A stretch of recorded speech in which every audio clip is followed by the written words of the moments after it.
તમે એને બોલાવો એના નામથી તો હી વિલ નોટ રિસ્પોન્ડ, પણ કંઈક બીજો અવાજ થશે તો એ જોશે.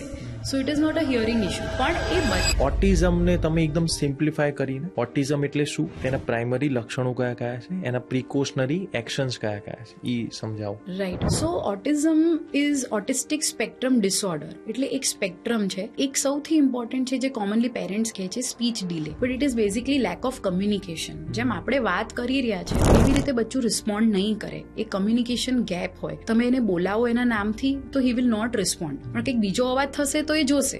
So it is not a hearing issue. પણ એ બચ્ચાને એના નામથી શું રિસ્પોન્ડ કરવું એ નથી સમજ પડતી. The brain is not registering his name. તો એ કમ્યુનિકેશન ગેપ હોય ટુ એન્ડ ફ્રો. તમે એને ગુસ્સે થાવ, એને ઇમોશન્સ ના સમજ પડે. There are repetitive behaviours. અમુક બચ્ચાઓ ખાલી હેન્ડ ફ્લેપ કર્યા કરે, સ્પિનિંગ કર્યા કરે, એટલે પોતે ગોળ ગોળ ફરે, કાં તો કોઈ વસ્તુ હાથમાં લઈને ગોળ ગોળ ફેરવ્યા કરે. એટલે આ બધા ફીચર્સ હોય છે ઓટિઝમ. તો એના પ્રિકોશનરી એક્શન્સ કયા કયા? ઓકે, સો પ્રિકોશનરીમાં mainly reducing screen time, because સ્ક્રીનમાં બચ્ચું એંગેજ થઈ જાય તો એ ઓવરઓલ સોશિયલાઇઝેશન ઓછું કરશે. નાનું બચ્ચું છે 6 મંથ પછી તમારા ફેસ સામે એવી રીતે જોવા માંડે, તમે એનું નામ એનું સમજવા માંડે, તો તમે જેટલું બને એટલું ઇન્ટરેક્ટ કરો. સો good socialisation, interaction, અવોઇડિંગ screens, all these steps can help.